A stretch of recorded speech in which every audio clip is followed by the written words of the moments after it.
because you know that you love it. Because I think it's silly to think that like, oh, because I love this thing, I'm always gonna enjoy every single second of it. Like, you know, you might love business, but there's going to be times when you just don't want to do that thing that day. But I think when you know that you inside it's your passion and you love it, like there's this built-in resilience to all those moments. Whereas I think if you don't love it, if you're not on the path, if you're not doing that thing that you love, you're so much more likely to quit, like to pack it in at some point. My name is Edjcsmith. I got a second chance at life, and I'm here to help you live life on your terms. All right, in today's session of Coaching Business Secrets, we have Kevin Clifton in the house. Give him a hand, ladies and gentlemen. Yes, we have. All right, so thanks for being here, first of all. I'm really pumped for this, really excited to hear what you got to say. But just so the audience know, I know exactly what you've done and all the amazing stuff, and I've had the opportunity to listen to you on Clubhouse and speed up our connection, and that's why we're here. Could you give just a quick overview of what you did in the past, where you are now, and how amazing you are? Cheers, mate. So yeah, I mean, I've been a dancer for most of my life. My mum and dad were dancers, my grandparents were dancers, so I was sort of born into dancing, and I was a competitive ballroom dancer until my mid-20s, and then I left that to go in theatre. So I joined a dance company and toured the world and did Broadway and West End, and did some musical theatre, and then ended up on Strictly Come Dancing, which is a big TV show. And I was on Strictly Come Dancing for 7 years. 7 years? Yeah, 7 years on the show.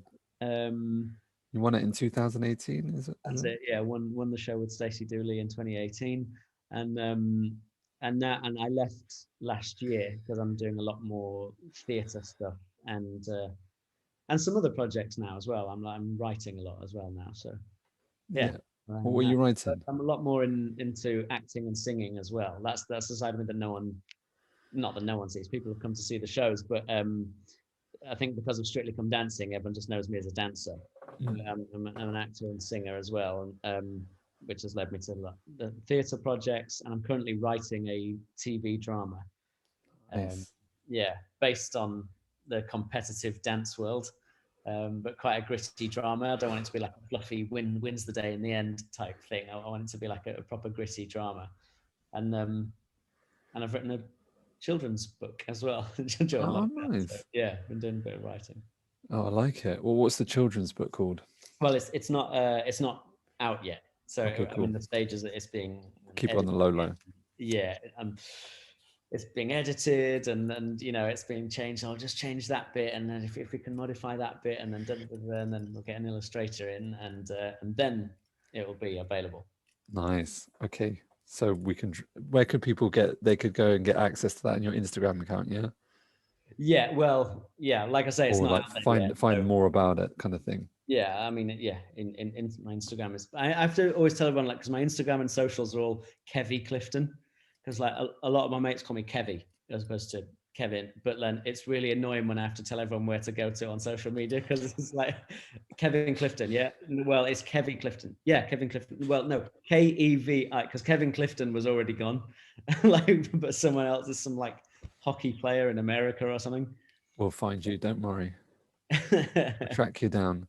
So how did you get into dancing then? Was it something that you always wanted to do, or?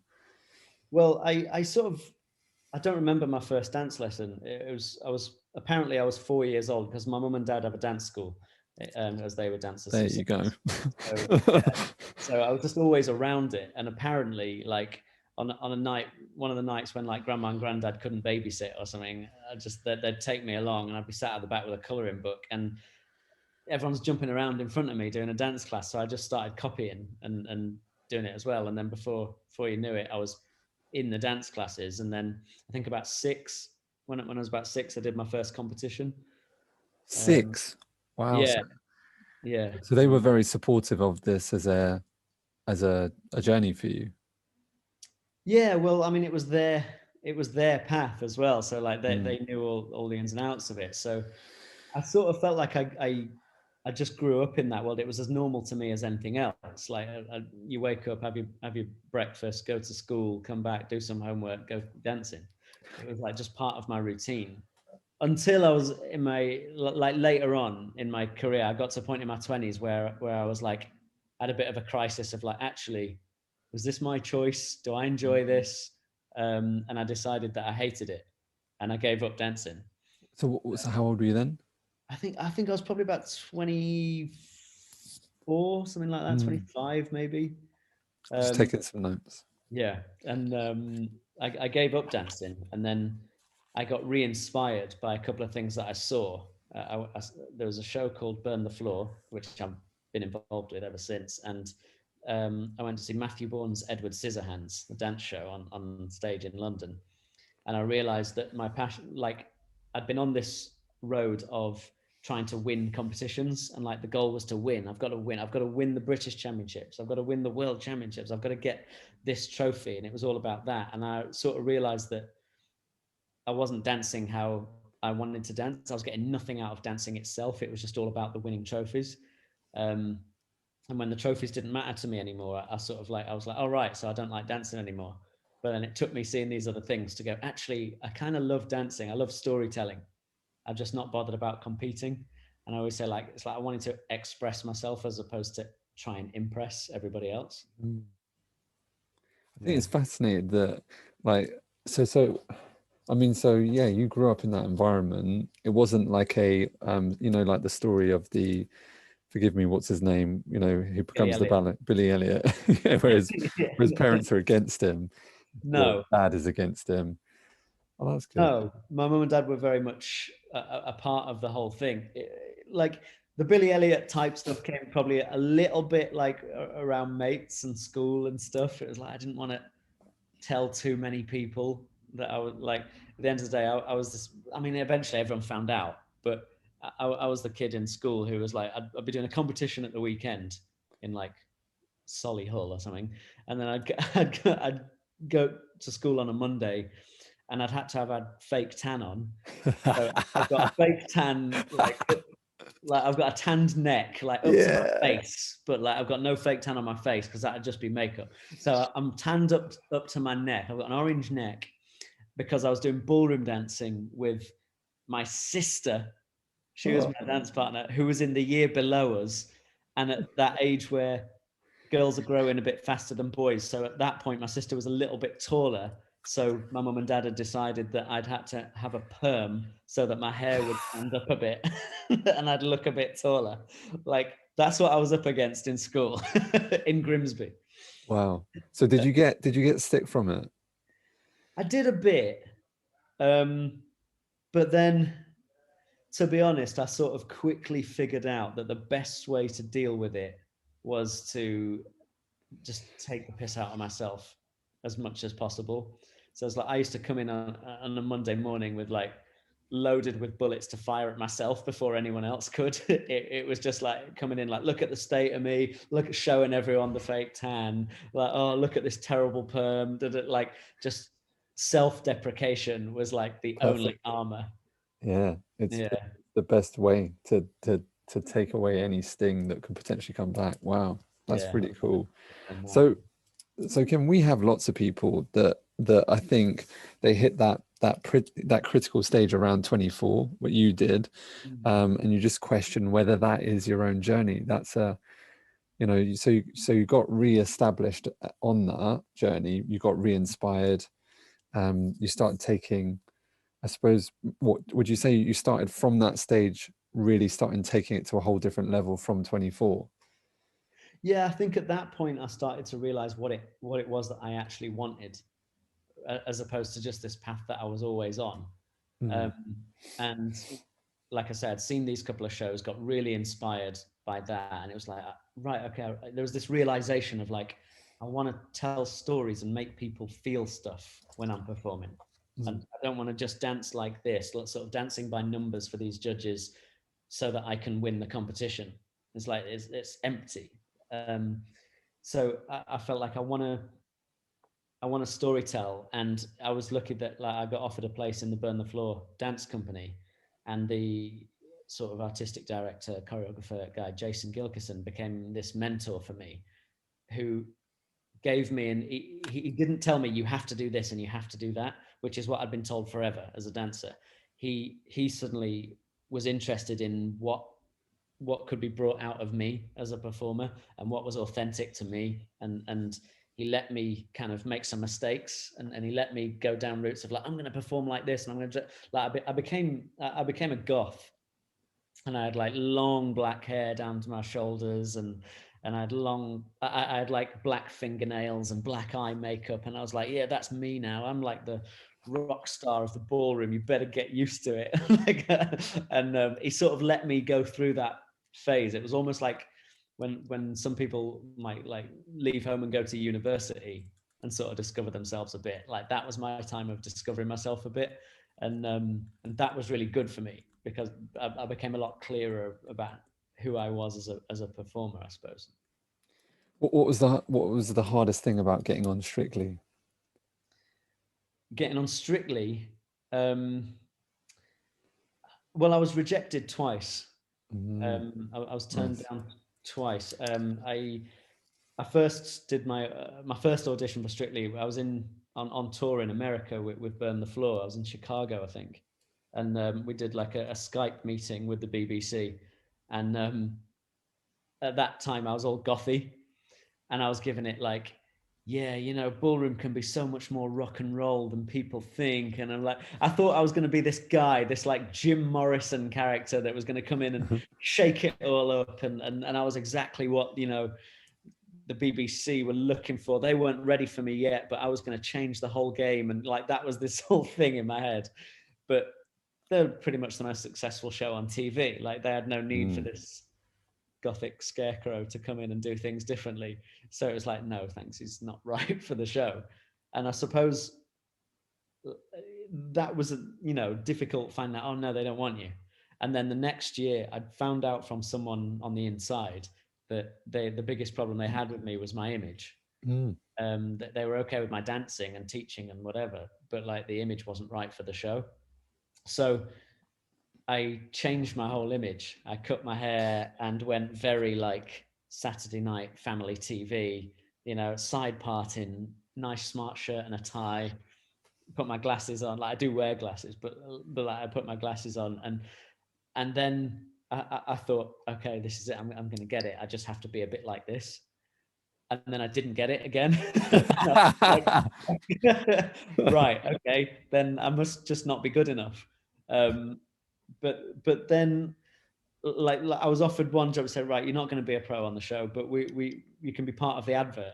And the advert was dancing with all the different professional girls, but I had to wear like a morph suit so they could rub me out of it. And it was like, who's their partner going to be? And they were dancing with an invisible partner, and the invisible partner was me in the trailer, so no one saw me.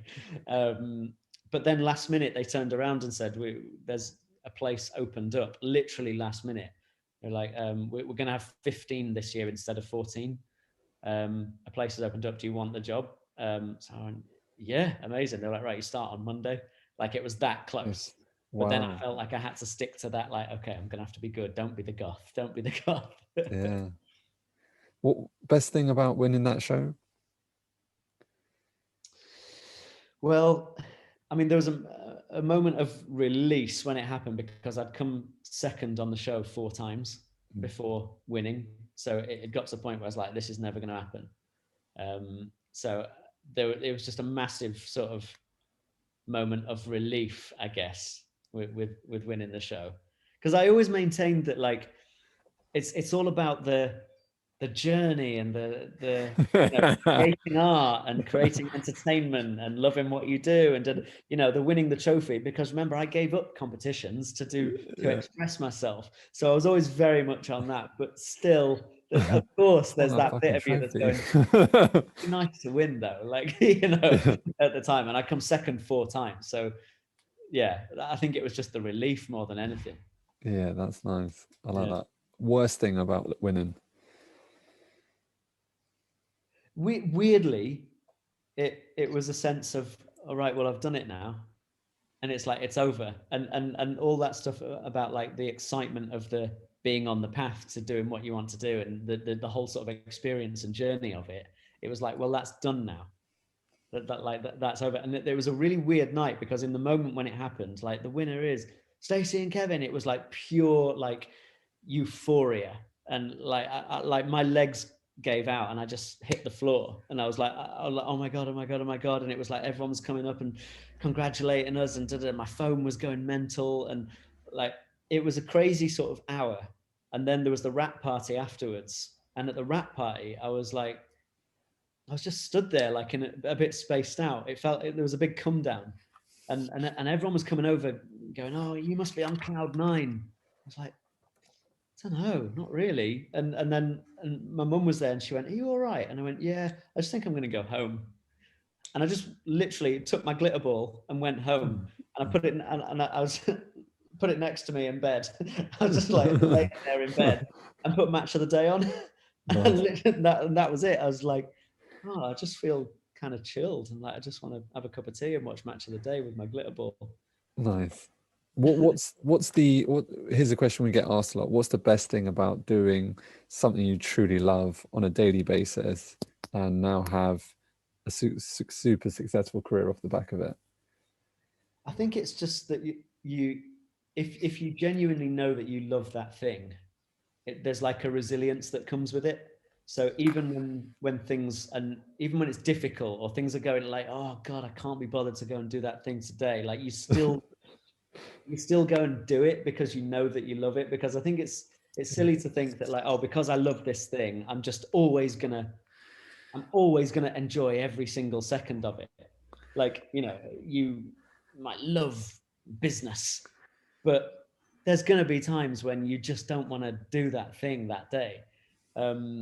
But I think when you know that you inside it's your passion, and you love it, like there's this built-in resilience to all those moments. Whereas I think if you don't love it, if you're not on the path, if you're not doing that thing that you love, you're so much more likely to quit, like to pack it in at some point, like when things get a little bit difficult. Makes sense. Right, dude, I've got like 10 quick fire questions. You can't talk about these for too long. Okay. Even if you're like, whoa, that's too much. All right. What is God to you? That's a big question. I think I might put that one in there, actually. That's a pretty good one. For the right person, I think. What is God to you? Is that what you said? Yeah. Yeah. Yeah, I like that. But I wouldn't expect that to be a quick fire question. It has. Okay, first of all, number one, what's the best question you've been asked? The best question I've been asked. It's probably when someone asked me, what is God to you? Because I have been asked it before. What did you say then? Go on, quick. Oh no, I went on a massive long answer, but the short version of it is it's storytelling as man's search for meaning. Wow. Okay, I like that. That's beautiful. The Bible, but equally Harry Potter, man's search for meaning. Or, whatever your favorite thing is. So you believe in God? In that sense, I do. I believe that it's in the stories. I don't believe in like a mythical sort of man in the sky. Okay, cool. I believe in the Force from Star Wars. Hell yeah. I believe that that's a real thing. And we find it in our search for meaning through stories. Have you read Man's Search for Meaning by Viktor Frankl? No. That's great. I'll send you a copy. Okay. What is something that people misunderstand about you? Well, I suppose that people think that I'm the guy that they've seen on Strictly Come Dancing. That I'm just a ballroom dancer, and I'm, everything that I sort of needed to present on there, I suppose. But I'm a lot deeper, more intense than that, and annoying. Tell me about a client that touched your heart, and as in that could be someone you taught, dancing to? In 2017, on Strictly, I danced with Susan Calman, a comedian, and she was the bookies' favourite to get kicked off the show first. And every week it was like, she's going to go this week, and no one expected her to do very well and whatever. And she got so much enjoyment. Like, we didn't win, but she made it to week 10, like against expectation. But more than that, it was like her just pure enjoyment of what we were doing. Like, I loved seeing it. I loved seeing her sort of grow in confidence with it. And yeah, and she said, because I often I know I'm giving you a long answer, I'll be short about it. I often downplay what we do, like, you know, like my girlfriend does documentaries in Syria, you know, things like that. She's talking about some real stuff, and I go, and when we're talking, she goes, yeah, I was talking to this, you know, person from ISIS and about why they went over there and what made them take their kid, blah blah blah. And I go, I did the samba in a sparkly shirt today. Like, that's my job, and I often downplay it. But Susan was like, no, but also it's not just that side of things. Like, also people want to be happy and be entertained, and you know, and what you're doing here on Strictly is bringing that for people, and it's just as important. And yeah, so she touched my heart. I love that, because that moves on to the next one, really. Like, what's the one thing from doing dancing that you didn't expect people would actually get from it, like as a byproduct? Yeah, I think it's exactly that. Just that people can, you know, people have said to me, one of the dances that me and Susan did, a quick step in week 4, to bring me sunshine.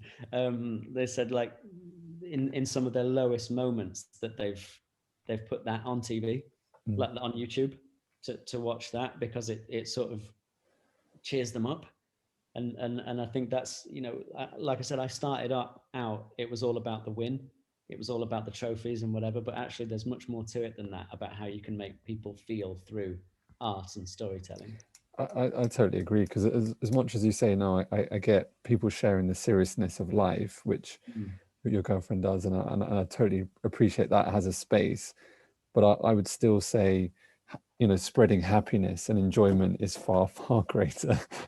And if Well, people, I would double down on that personally, for me personally. But yeah, best tip for making the world a better place. best tip for making the world a better place. These are some serious questions. These are, to say they're quick fire as well. Yeah. For making the world a better place. I mean, it probably sounds a bit cliche, but it is that thing of like, live, like do you, live you, don't, like, stop comparing yourself to everyone else. And because I think everyone's got special things about them and what they can bring to the table, what they can bring to the world. And like, so what we were just saying, like the second I realized actually what I'm doing here has some sort of worth and value. It's not just, I'm not just shaking my ass in a sparkly shirt. I'm doing a lot of that, but like, but I'm not just doing that. Like actually, Yeah, no, I what I'm agree. doing here has value. Like, once you get in touch with that, like, everyone can bring something special to the world. I totally agree. A best compliment you've ever had? Best compliment I've ever had.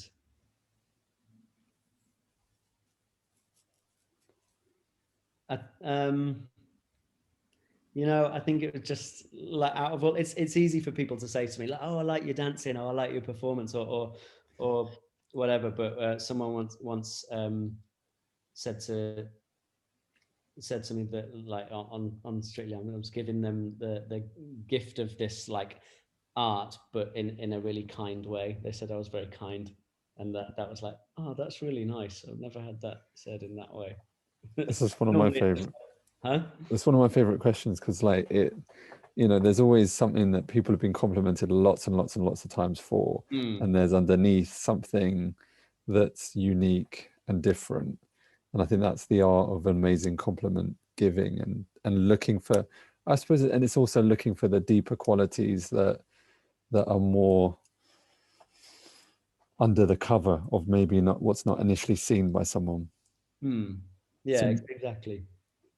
well, you can see that you're very kind in your ways of, and I think that's very important to be able to teach in a kind way as well. No barriers. Everything is removed. All right. There's no issues of money, etc. What project would you want to develop to impact the world? What project would I want to develop? Well, I guess speaking to what we were just saying, I want to create something where I guess I'm teaching people like dance and art and whatever, getting everyone involved from a point where everyone can feel comfortable with it and not scared, and it is all brought from a place of kindness, like that, just get everyone moving and everyone performing, because I think everyone can play, everyone has that ability and creativity in them to play, and I think would get a lot out of it. But like I genuinely feel that there's always a lot of like, you must do this and work hard and do that and did it, and then people feel attacked a little bit.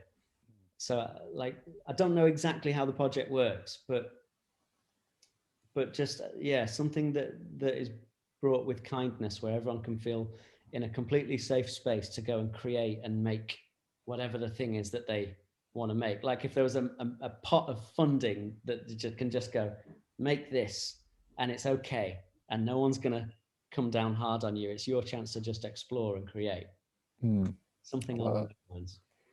Me and you were at a wedding, and the dance floor's clear. And it's that moment we've got to do a power move. All right.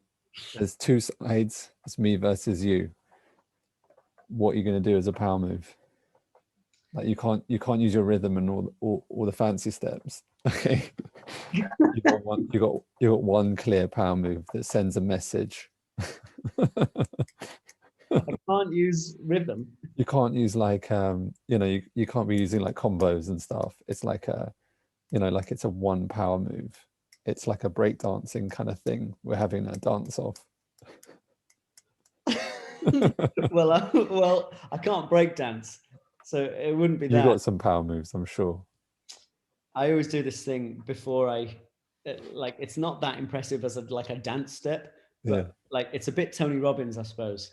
But like I always do this move before I do any performance, or like before I do anything, just before I go on stage or on camera or whatever. So I go through my normal sort of warm-up routine, and then my three jumps, jump, with like knees up, and then I get like always power in my hands, right? And then I bang the floor, bend down and bang the floor as hard as I can, and then stretch my arms out wide, as in like a, like out to the audience, kind of like arms out, chest up, kind of like, that's my power move that I do. I like it. Almost like I go bang out. It's like my entrance to, like, if I was a wrestler. Yeah, that's like, the one. Yeah. Gets you into state, basically, gets you in the zone. Yeah, beautiful. Yeah. What would you do then? I mean, I'd like to say I'd be able to pull something off. Like I used to be able to do a backflip. I used to be able to do like a one-handed thing and hold your leg over. I'm pretty sure today it's not coming off. So I think you got that one. No, it sounds like you've got more impressive moves than me. No, back in the day, maybe a power move here and there, but that was it. All right, dinner, 3 people. Who are you choosing? They can be dead or alive, but people you'd love to have dinner with. Robbie Williams, Ricky Gervais, Russell Brand. Oh, nice. Yeah. All alive. Any dead ones? 3 dead then. 3. Okay. Fred Astaire.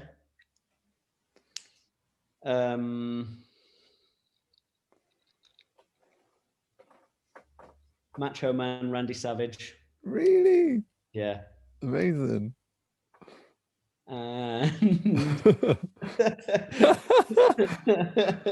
Who's a third one?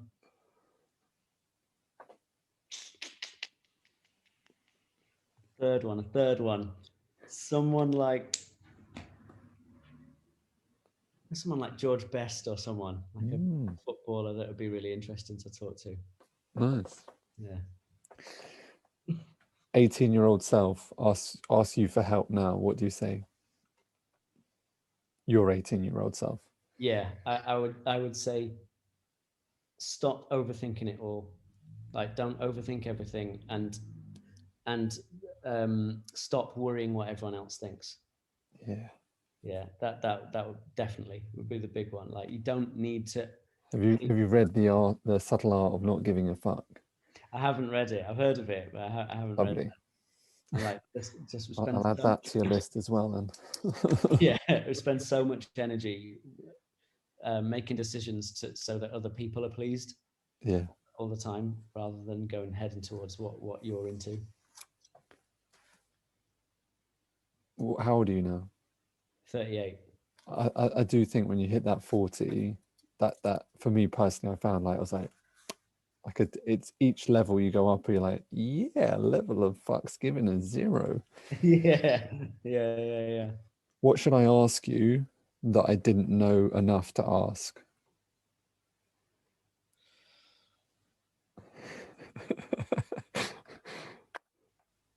What should you ask me that you didn't know enough to ask?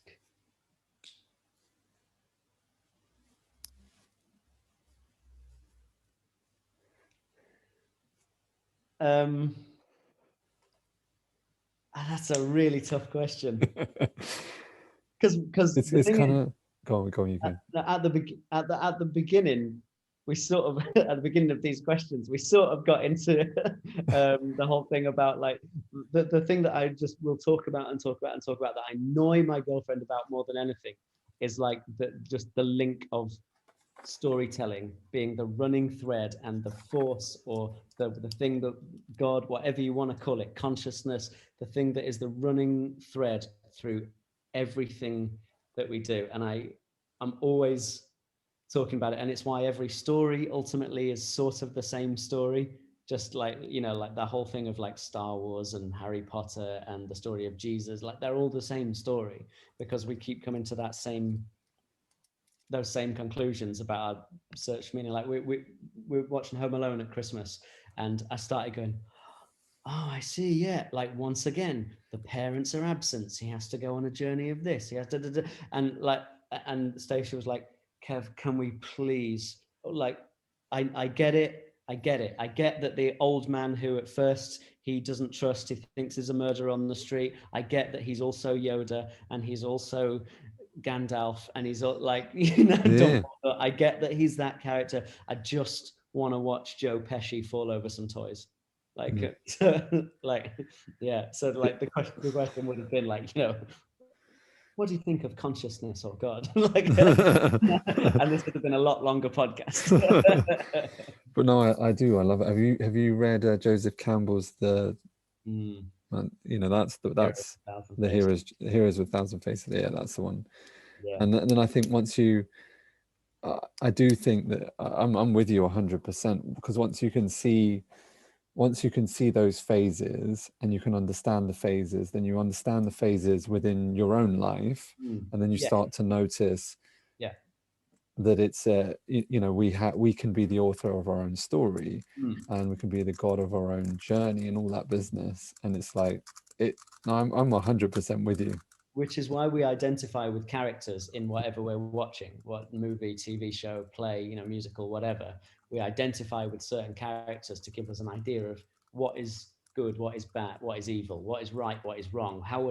What person would I like to be in that situation? I'd like to be him rather than him. It's that. And for me, okay, so the question would have been, why is art so important? Why is art so important? Yes, because with everything that's been happening,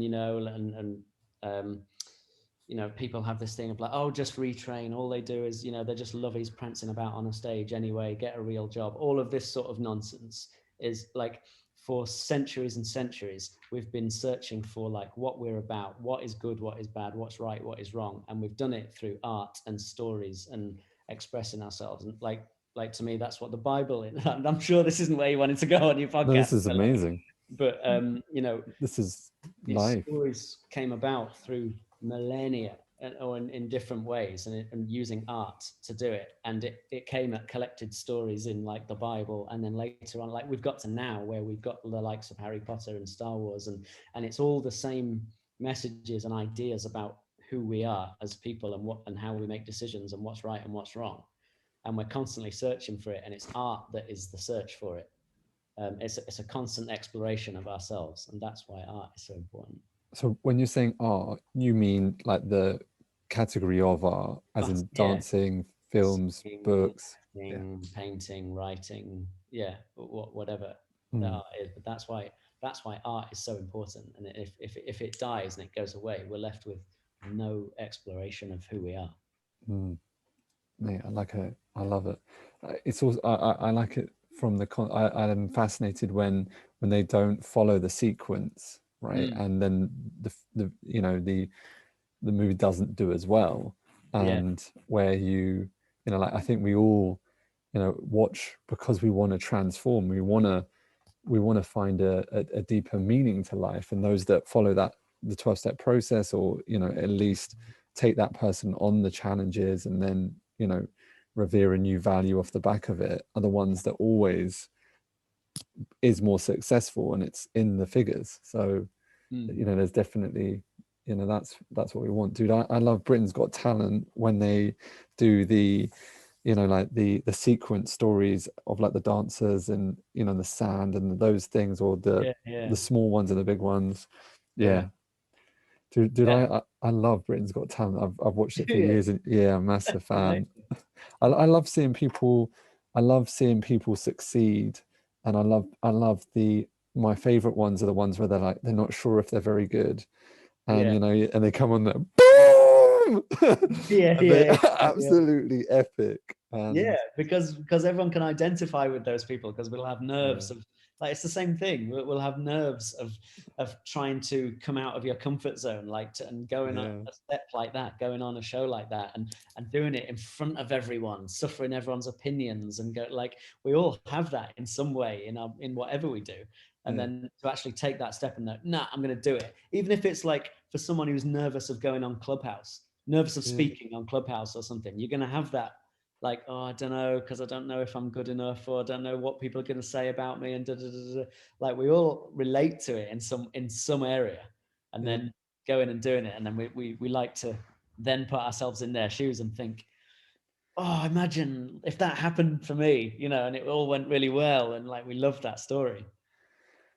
Because I think people don't do what they love enough, and you know that is the you know, finding what you're passionate about. And you know, I wish, um well, you know, I went to dance classes. I did a range of different like gymnastics, and I Mm, tested it out, and I never um I you know, I fell in love with music, but I never believed myself as a musical person. And I mm, still remember today when my music teacher told me I'd never ever be any good, and because I couldn't, like, mm. I wasn't very good at school, so I got like 3 E's, and because I couldn't do maths, I couldn't read music, and they were like, Right. how are you going to read this? And I was like, no, I've got no idea. And in that moment, it's such a shame, because that was crushed, and I never, and so I spent years, like, you know, my sister, watching her and just thinking like, oh my god, it'd be amazing just to play a musical instrument would be amazing. Yeah.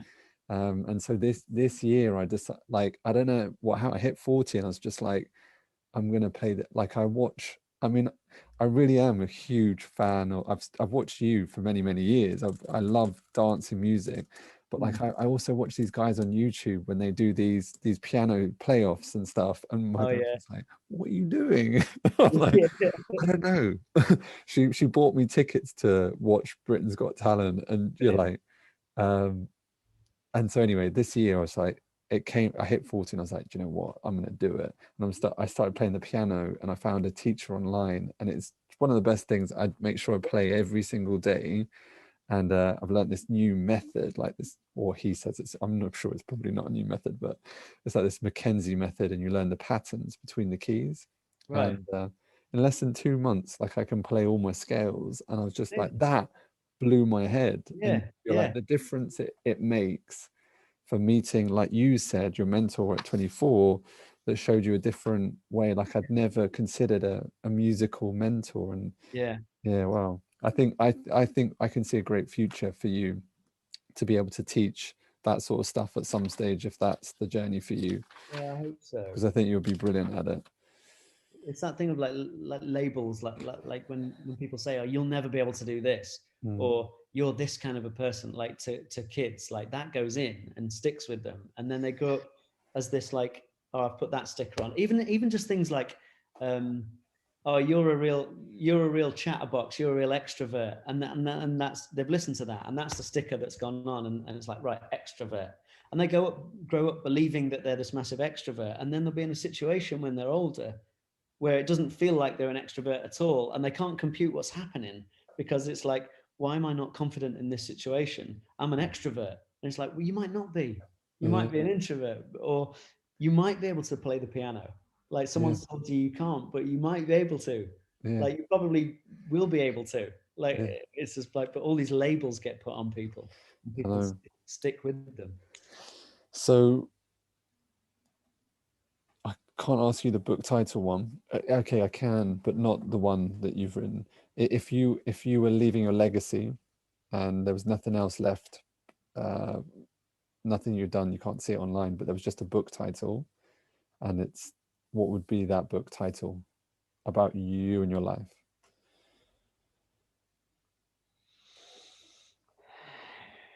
I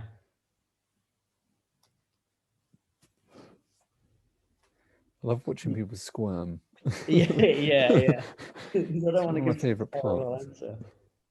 Yeah.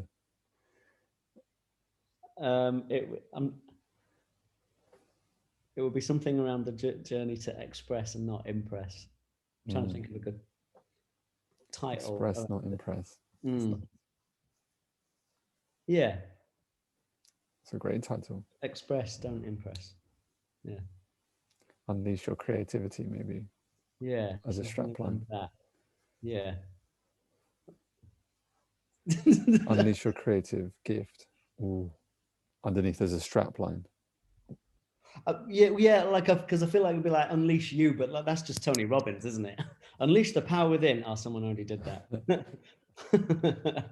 He's got. I feel like I've got the idea for the book. I just can't come up with the title. Yeah.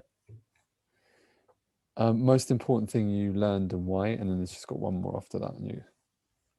Most important thing I learned.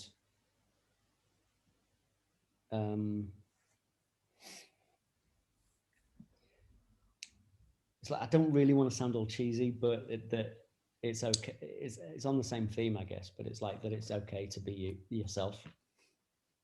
Just like I struggle. I'm not saying it because it's like rhetoric. I'm saying it because I struggled with it for a long time. Like just trying to change identity and trying to like I've got to try and be this for these people. Oh, trying to be that. Oh, but I'm a ballroom dancer. Oh, that's a bit naff. And and like someone told me, yeah, but what you do is this. Like all of that stuff. Like just suddenly learning that actually what you are and everything that you bring to the table is like it's okay to be that. You don't have to be that other person that you're comparing yourself to. Okay, last one, Kevin. Give yourself a hand. Here it is. Meaning of life. The meaning of life is to but I'm going to be mad cheesy with it. That's the problem. But it's okay because that's me. Maybe I'm cheesy. Yeah, it's okay. It's all good. It's okay. It's to find yourself and stay authentic to it and do it with kindness and love. I know that's mad cheesy. It's not, dude. But you'd be surprised at what a lot of people don't say that. What do other people say? I'm interested. I mean, some of them can go on a bit. Sure. Yeah.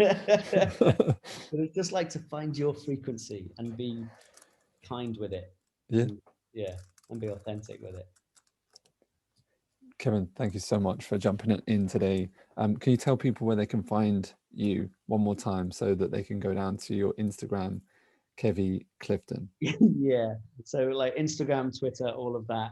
Clubhouse, I think. All of it is Kevy Clifton, Kevi Clifton. So at Kevin Clifton. And I've also got a podcast, the Kevin Clifton Show. So that is the Kevin Clifton Show. Kevin Clifton Show. Yeah. Someone didn't already have that. The Kevin Clifton Show, my podcast. Yeah. So guys, go check that out, because again, Kevin doing some super successful stuff, and you know, I think it's amazing to listen to your journey from a different perspective, different to, I think, from a lot of the guests that we've had in the past. So I really appreciate your time.